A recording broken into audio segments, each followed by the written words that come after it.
अच्छा, ये जो किला जयगढ़ है, ये उन्हीं मान सिंह का है जो जोधाबाई मतलब अकबर के साथ शादी हुई थी। यही बड़ी समस्या है। हर आदमी हमारे इतिहास में कहीं भी लिखा हुआ नहीं है, लेकिन ये एक serial Jodha Akbar serial picture बना के हमारे हिंदू संस्कृति को, हिंदुओं का, सनातनी लोगों का, इन वीर योद्धाओं को सर झुकाने के लिए इनको एक पॉइंट मिल गया, झूठा पॉइंट बना लिया। कोई इतिहास में कहीं लिखा हुआ नहीं है।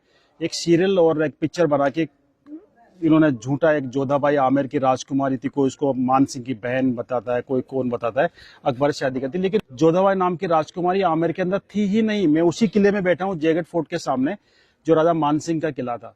और राजा मान सिंह 400 साल बाद अपने हिंदुस्तान की हर बहन बेटियों को, जो अफगानियों ने उठा के ले गए थे यहाँ पे, और 400 साल तक उनको लूटा था, उनकी असमत लूटी थी, उसका बदला लेने के लिए 400 साल बाद अफगानिस्तान जाके वहां पे भयंकर गदर मचा सकता है और वहां पे इतना खौफ पैदा कर सकता है कि आज भी वहां पे बच्चा भी रोता है, कहते हैं चुप हो जा, नहीं मान सिंह आ जाएगा। कहावत है, मात सुनावे बाल का मान सिंह रणगात, भूलो नहीं काबुल आज भी वो खांडो वो हाथ।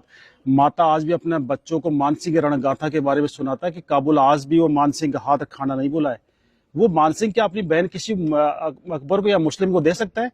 अफगानिस्तान लूटने के बाद उस आदमी ने अपनी लाइफ के अंदर 7,000 मंदिर बना दिए। तो मुगलों के टाइम में जब मंदिर का नाम लेना भी गुनाह था, आज भारत सरकार को 80 साल बाद भी एक मंदिर बनाने में 80 साल लगे, आजादी के बाद एक मंदिर, राम मंदिर बनाने में।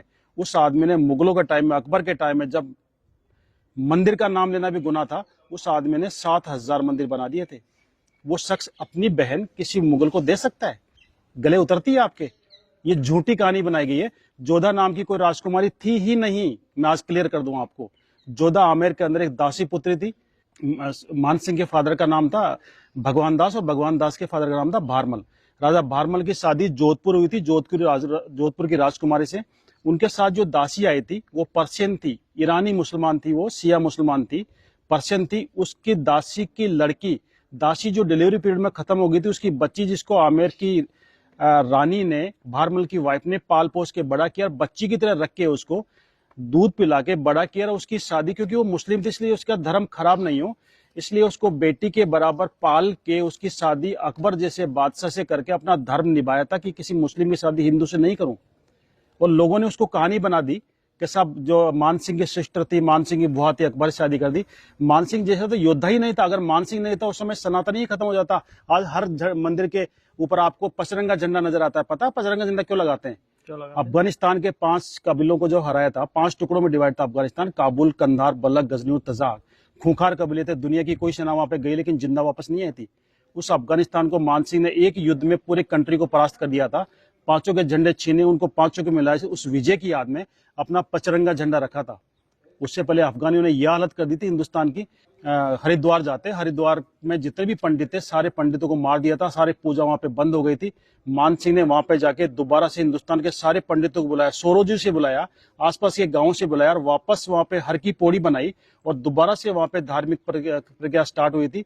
हिंदुस्तान के हर कोने से पंडित गए थे। राजा मान सिंह को धर्म रक्षक माना था और उनके पचरंगे झंडे को मिला के, 5 कलर को मिला के आगे से तीखा करके उसको धर्म ध्वजा का रूप दिया था। आज हर मंदिर के ऊपर 5 कलर का झंडा क्यों मिलता है?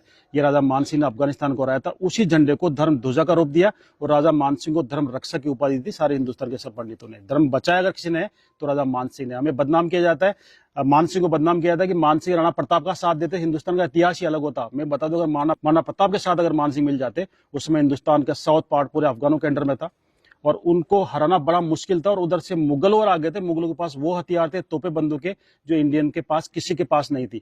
अगर मान सिंह राणा प्रताप से मिलते तो मुगल और पठान मिल जाते, हिंदुस्तान से नामो निशान मिटा देते हिंदुओं का और सनातन का।